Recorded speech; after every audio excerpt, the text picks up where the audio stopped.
I want to get into the sermon. We're in week 3 of a series on Joseph in the book of Genesis.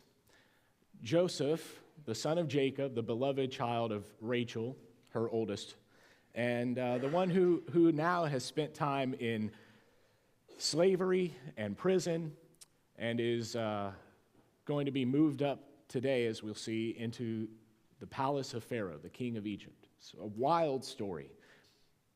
And I think today we need to really hone in on one aspect of Joseph's character, one thing that's highlighted in this part of the story, and that is the humility of Joseph. And when I think about humility, being humble, and how power is found in humility, I'll say that again. Power is found in humility, because we don't believe that as modern American people, but it's true and it's biblical. Real, true power, lasting power, is found in humility. I see that in the life of Joseph. I see it in the life of Christ. And I see it in a Chinese poem from Tao Te Ching from 2,600 years ago, before Jesus was even born. And I want to show you that poem today because I think you'll agree it's beautiful, isn't it? Wah, wah, wah. Moving on, perhaps one of the most obvious markers of authentic Christian living is humility. I'm sad to say I'm not the most humble person. I don't feel like I'm even qualified to speak about humility this morning. If I'm being really blunt with you, I'm one of the least humble people that I know. And that's embarrassing to have to say that out loud. But it would be worse to pretend that I'm humble and be a fraud. So I'll be honest with you, I'm working on it. Humility's hard. I'm really good at false humility. I make a lot of self-deprecating jokes. I think that's because I want to project on you that I'm really humble, but I'm actually quite selfish and proud. I think humble leaders are able to trust God, which I do that pretty well. I hope so. I'm a pastor for a living. I do trust God pretty well with my life, with my family. The part where I kind of suck at humility, you can't say suck in church, I'm sorry. The part where I'm kind of bad at being humble is, apparently I have other problems too. The part that I'm really bad at is helping other people instead of myself. I'm not kidding you when I say, when I slice a pizza at home, or we get a pizza at home, and I see a slice that has like all the toppings I really want, that I purposely don't put that one on the kids' plates, because I plan to eat that. That wasn't in my notes, but that's me. That's me. Some others in here are honest and saying, yeah, me too. I wait so that I get the middle brownie, because I don't like the crunchy edges. I am the person that will cut my piece out of the middle before I even serve the brownies to everybody else. And for all they know, someone else ate the middle. They don't know it was me sitting it aside for later. Those are the most shallow, vapid examples I can think of to tell you that I'm not a humble person. I don't want to get into the real examples in my actual life where I'm kind of a jerk. But you can imagine someone who's willing to take the best piece of pizza away from his own children is probably not the most humble person in other matters of life. I was once told someone who would steal a sauce packet at a restaurant, imagine what else they're capable of. And that really, 50 cents packet of sauce, but they just slip it on the tray and take it, or throw it in the bag and don't tell anybody. That story really got to me. None of this is in my notes. I got to move on. But what I am saying is, if you're capable of erring in tiny ways and you think it's worth it, then how much worse will it be in big areas of your life? And I'm embarrassed to say that that's been true for me, that in some big areas of my life, I have proven quite selfish and not humble. I fight for what I want and what I think is fair for me, and I don't often fight for what's good for others. And God is teaching me in a lot of, no pun intended, in a lot of humbling ways, God has been teaching me. I am reminded of a story, a really good story, that I once studied in seminary about one of the desert fathers in the East. If you're not familiar, there were monks from the 3rd or 4th century on through through the medieval period, really. In the Eastern Church, they would be reclusive. They would go out in the desert. That's why they were called the Desert Fathers or the Desert Mothers. They would go out as monks and nuns and spend time in solitude and fasting and prayer, and they were often called anchorites. They were these reclusive monks. And there was one of them named Father Macarius, Abba Macarius, famous saint in the Eastern Church. When he was in the midst of his ministry, there was a young lady in the town where he lived who became pregnant. out of wedlock. And as you might imagine, in the ancient Eastern world, that was a big deal. And so the father approached her, cornered her, and said, "How did this happen? Who got you pregnant?" And because she wanted to protect her true lover, she lied to her dad. She said, it was the anchorite. And so she said it was Father Macarius, the local monk, who seduced her and had his way with her against her will. So she falsely accused this man of rape and getting her pregnant. Wild. Her dad believes it, gets a group out of the town together. They go grab him, snatch him out of his, wherever he is, I don't know, out of his home, and they drag him out into the street, and they start to beat him publicly. They shame him. They nearly kill him. And then finally another monk comes out and says, "What are you doing to this man?"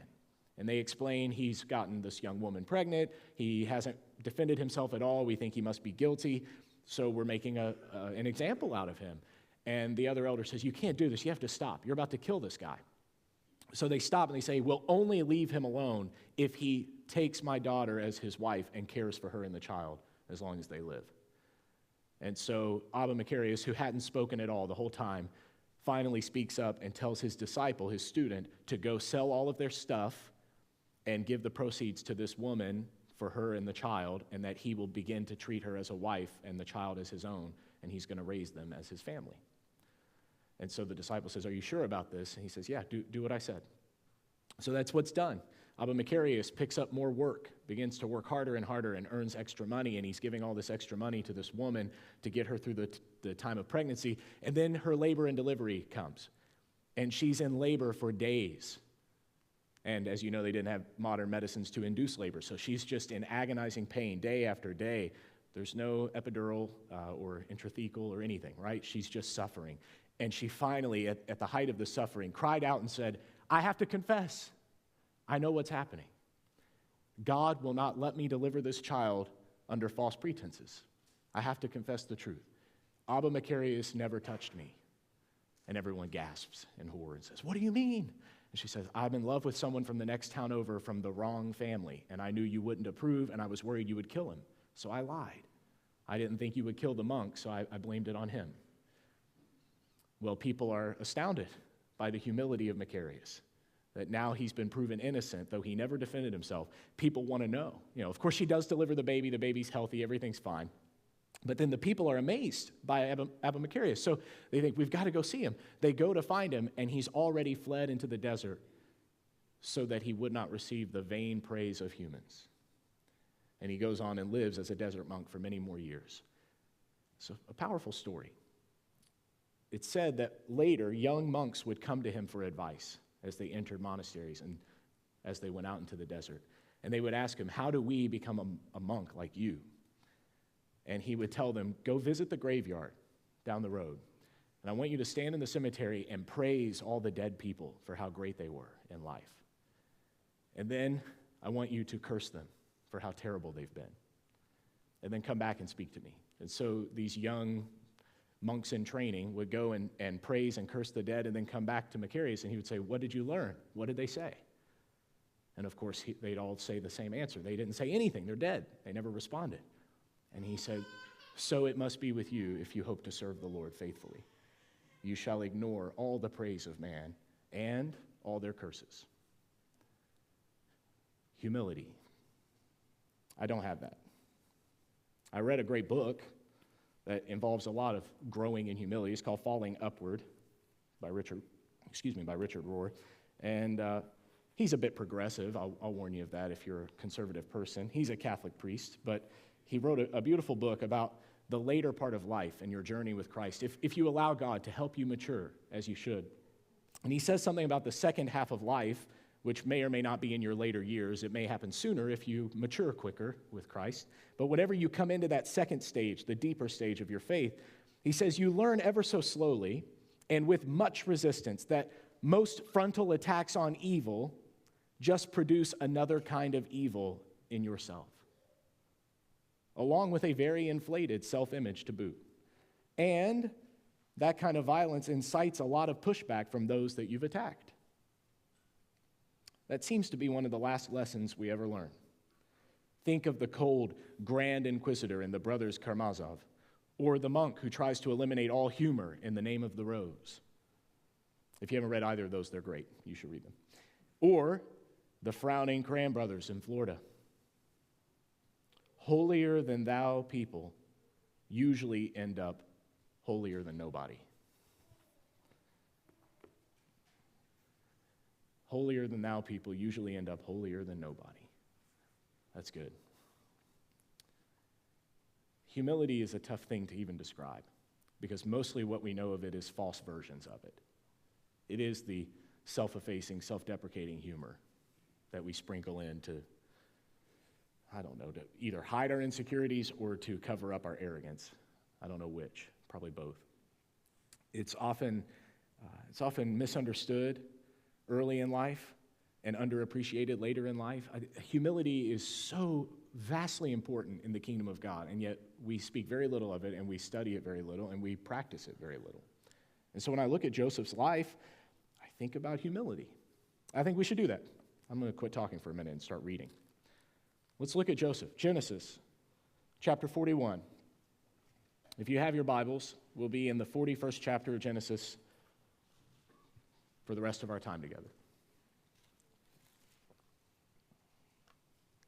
After 2 whole years, starting in verse 1, after 2 whole years. Now, let's pause here. Joseph wasn't just in prison for 2 years. He's been imprisoned, as in a slave or a prisoner of some sort, for 13 years, right? From age 17 to age 30. So we can't exactly divide up how long he was in Potiphar's house and how long he was in prison. But between the two and being taken by the Midianite traders, I guess between all 3 of those events, we have 13 years of this man's life. 13 years, that's a long time. And now after the last 2 years of just sitting at the prison waiting to be remembered, Pharaoh dreamed, that is the king of Egypt, Pharaoh, dreamed that he was standing by the Nile River. And behold, there came up out of the Nile 7 cows, attractive and plump, and they fed in the reed grass. I was just thinking about how you can call cows attractive and plump, but you should not call women that. Behold, 7 other cows, ugly and thin, came up out of the Nile after them, and stood by the other cows on the bank of the Nile. And the ugly, thin cows ate up the 7 attractive, plump cows. And Pharaoh awoke, and he fell asleep and dreamed a second time. And behold, 7 ears of grain, plump and good, were growing on one stalk. And behold, after them sprouted 7 ears, thin and blighted by the east wind. And the thin ears swallowed up the 7 plump, full ears. And Pharaoh awoke. And behold, it was a dream. So in the morning his spirit was troubled, and he sent and called for all the magicians of Egypt, all its wise men. And Pharaoh told them his dreams, but there was none who could interpret them to Pharaoh. I'll pause again. I researched that this week. Why could none of his wise men interpret the dreams? And I did stumble upon some hieroglyphic evidence that they had lists of visions with a deciphering key. So you would know if you saw this, it meant good, and it explained what. If your face seemed as the face of a panther, it was good, and it meant you were going to overwhelm your enemies. But if your teeth fell out of your head, it meant one of your descendants was going to die. Stuff like that. Well, apparently the plump and skinny cows and the plump and wasted away grain, all of these images, they're not in there. They don't have any record of these things, so they don't know how to interpret it. So then this is what happens. The chief cupbearer said to Pharaoh, I remember my offenses today. When Pharaoh was angry with his servants and put me and the chief baker in custody in the house of the captain of the guard, we dreamed on the same night, he and I, each having a dream with its own interpretation. A young Hebrew was there. Now he's talking about Joseph.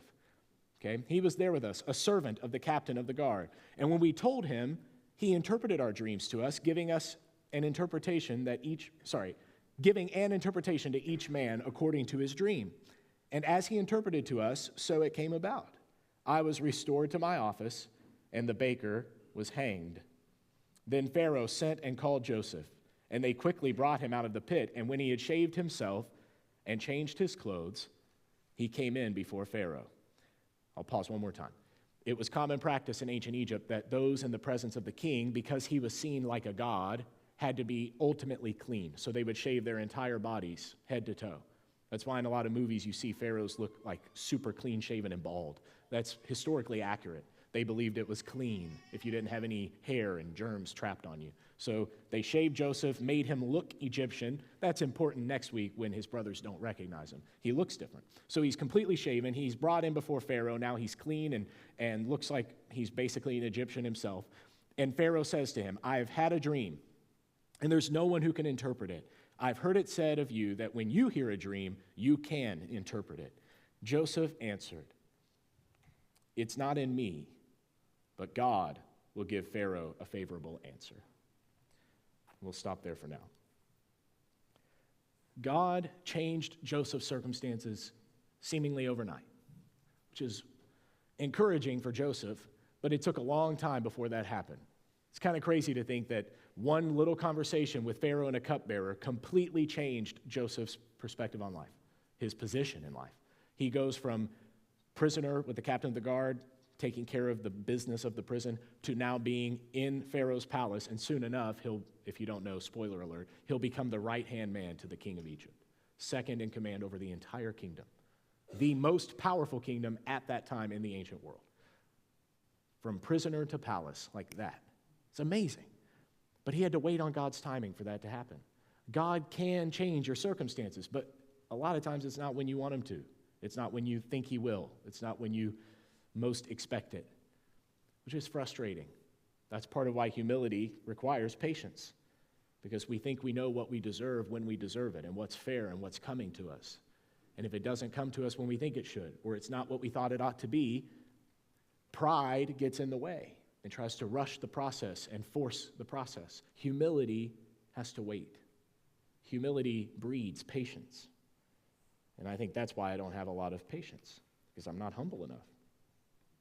But I do think it's one of the most obvious markers of authentic Christian living.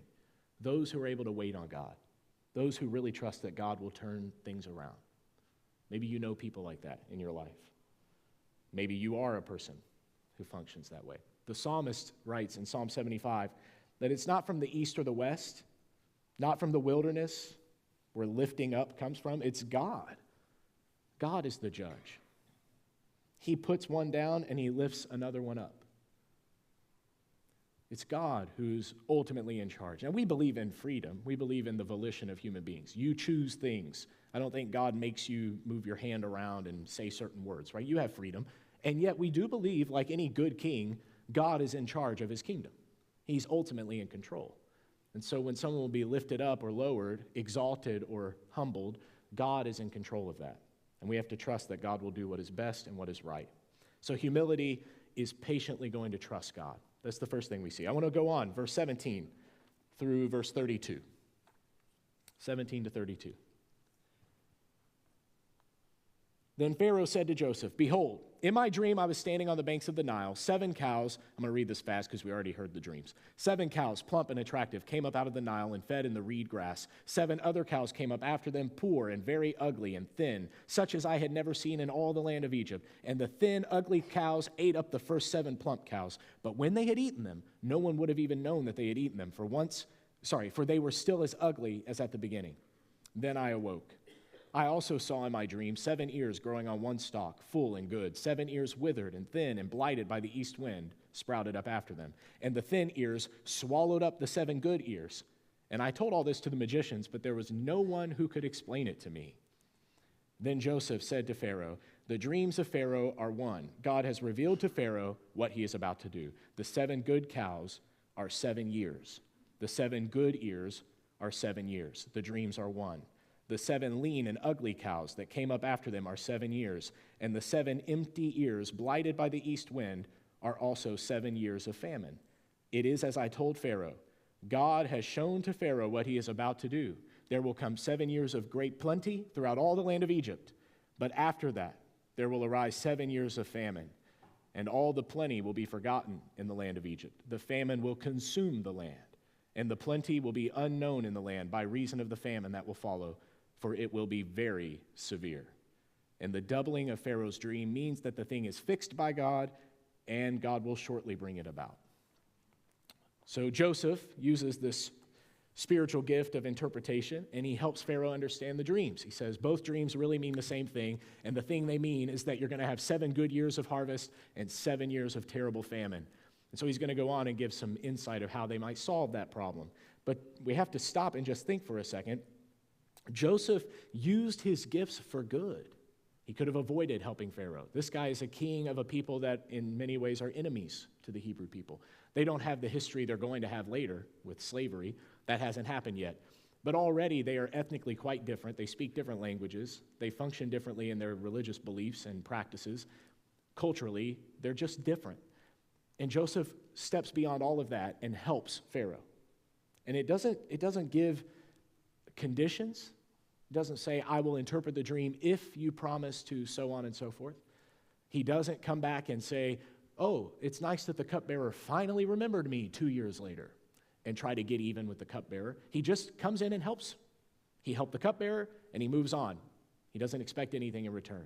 He hopes to be remembered, but even when he's forgotten, he moves on. He forgives it. And then Pharaoh asks for his interpretation. Without promising him anything and without making any conditions, he just interprets the dream. These seem like minor details, but I'm telling you that's the difference between humility and false humility.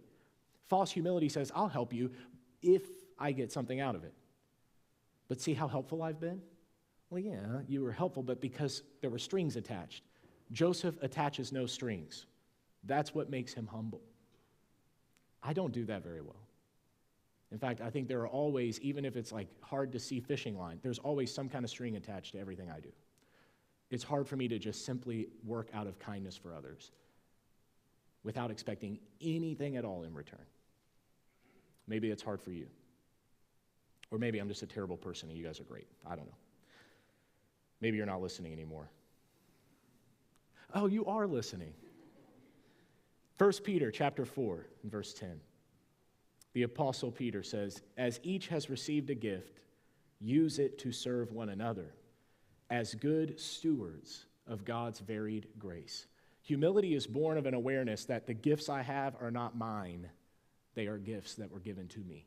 Imagine a king gives you all of his treasure and says, I want you to care for this treasure and keep it for me until I come back from this long trip. The poor person who holds on to that treasure doesn't think it's their treasure. They understand it is a gift from a king that they are responsible for now until the king returns. Now, they're allowed to use it to provide for themselves, but it's a gift. It's a gift, and they ought to use it to take care of other people while the king is gone. That's a weak sort of analogy, but you get the idea. God, as the king of the universe, has given everyone gifts and says, now use these. Use these for one another's good. Joseph has been given a gift, and he's learned to use it for other people's good. I find that encouraging. It almost seems like he's grown from his youth when his dreams were all about him, and he loved to share them with the people that would become jealous of him. Now he speaks nothing of himself. He doesn't even defend himself, and instead is helping other people interpret their dreams. Genesis 41, verses 33 through 41.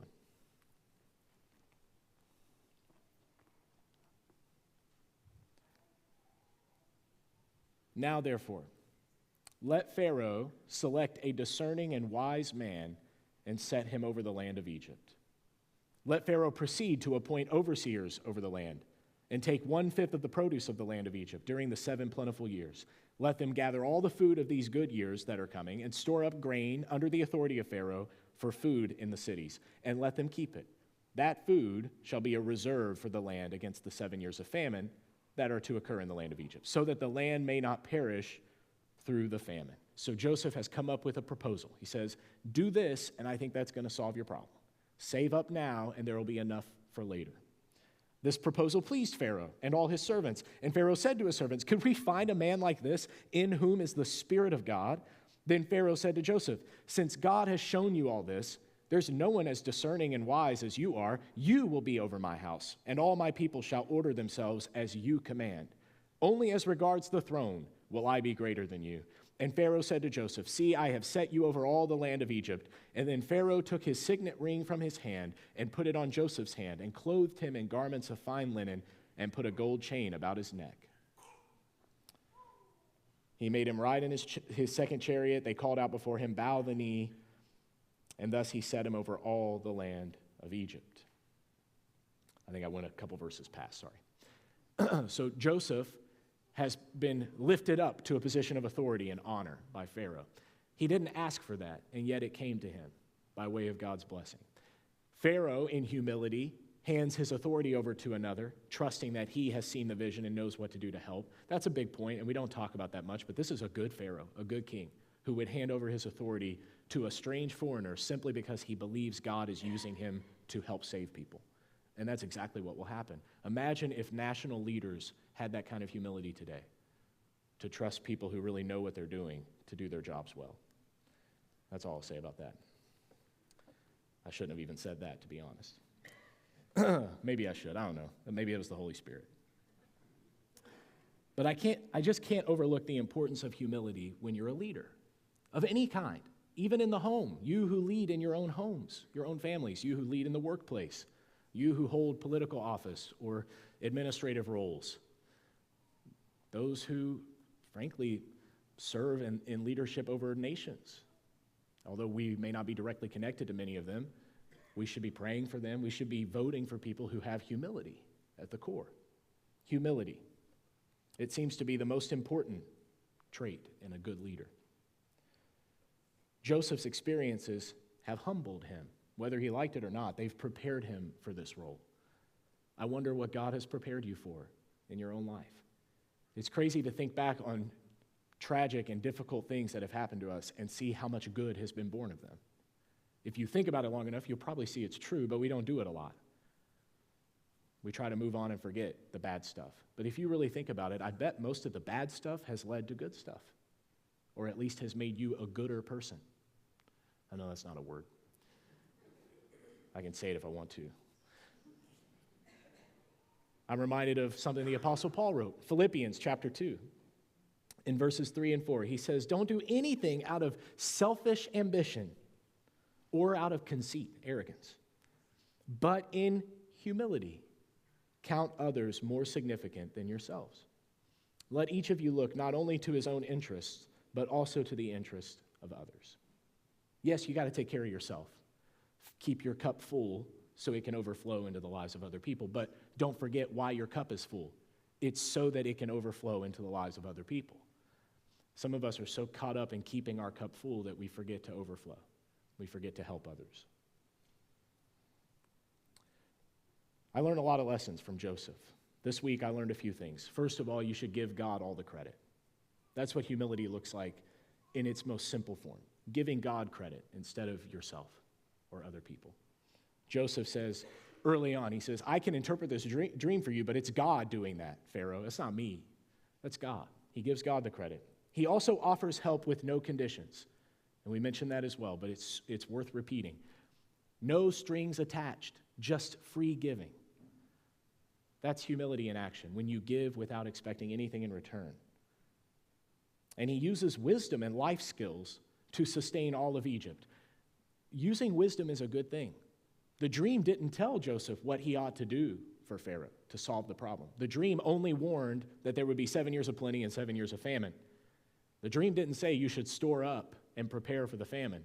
That just took common sense and good wit. Joseph used intelligent life skills. He used his lived experience, his common sense to come up with a proposal, a solution. Sometimes God isn't going to give you a vision from heaven. He just wants you to use your brain, which he did also give you. I'll say that again. It's not in my notes, but that's worth repeating. Sometimes God isn't going to speak to you or give you a vision. I would say most of the time. But he has given you a brain, and he's given you a moral compass. And maybe he's just waiting for you to use them. Just use them. I thought of someone else who had a dream that is very famous, Martin Luther King Jr., the Reverend Dr. MLK. Right? He had a dream, but his dream was never about him. When he stood in the Capitol and delivered that famous speech, which many of us have seen before, he didn't talk about himself at all. He did speak about his children, being able to play with other people's children. But that's about as personal as it got. And even then, it was about others and future generations. And that's why that speech was so powerful, because he took a humble stance. And instead of saying, "I've suffered this and I've suffered that," he says, "We can be better." And he had a vision of what God could do for others if others would participate and play their part. And that speech moved people and led to some of the great advancements we've seen in civil rights. His dream wasn't about him. Joseph's dreams, the ones that were about him, they were true, but they cost him dearly when he talked about them. But the dreams that others had, when he helped those people, when in humility he turned the lens toward others, things got better and better and better, and you'll see later he saved many lives with God's help. I wonder if the same is true in our lives. Many of us are still seeking fame and success and glory and honor for ourselves, and we suffer for it. Whether it's right or wrong, we suffer for it. But I can tell you what will bless you is when you look to the good of others. When in humility you try to make much of other people. You will rise as you lift others up. I think that's the gospel in action. It's humble love for other people. That's what Jesus demonstrated. It comes from the heart of God. And it's hard. It requires trust and patience and the death of ego. You have to drown out your pride and let something better come out, something selfless. Even nature reminds us that this is true. I'm going to show you that Chinese poem again from Tao Te Ching, passage number 8. This time it's in English, although I didn't realize how small that was. You can't read it anyway, but I know you couldn't read it before. Does anybody in here know Mandarin? No? Okay, so none of you could read it. But this is English, and most of us can read that. Okay, the supreme goodness is like water. By the way, water is the only thing in the Bible that's not created. Some of you are going to be mad when you go back and find out that I'm telling you the truth, but there's just water in Genesis. God doesn't make the water, it's just there. So where did that come from? How long was it there? You can think about that later. The supreme goodness is like water. It benefits all things without contention. In dwelling, it stays grounded. In being, it flows to depths. In expression, it's honest. In confrontation, it stays gentle. In governance, it does not control. In action, it aligns to timing. It is content with its nature and therefore cannot be faulted. Water. In the primordial world, as God spoke things into being, it says the Spirit of God hovered over the waters. And then he begins by separating Hamayim v'Hashamayim, the water from the water of waters, the sky from the sea. He starts by enveloping everything in water. If you think about it, the world is covered in water, our bodies are made up of water. I'm not trying to get into a science lesson. I'm simply telling you, I think God teaches us a lot through nature, and water is the primary force of nature. And so we should think about that for just a moment. And I did. I thought about the mountains in Tennessee where we used to live. Before Kylie and I moved here, we lived basically in the Smoky Mountain National Park. We were butted up against it. And we would go hike those trails in the mountains. How many of you have been to that area? You've been in the Smokies. Or anywhere in the Appalachian Mountain Range, right? It's all very similar. If you've been there, then you know that there are these little creeks. You go rock hopping and traveling through areas with little creeks that go through the mountains. They've been there, some scientists would say, for 400 million years. They would date the Appalachian Mountains. The Rocky Mountains are only 70 million, which is also interesting. But if you go to the Appalachian Mountains, you think about all the time that these little creeks and small rivers have eroded away these mountains so that they've carved their path so humbly and patiently. When you step in that creek, it is as gentle gets, right? It's peaceful. You stand in creek water because it's peaceful.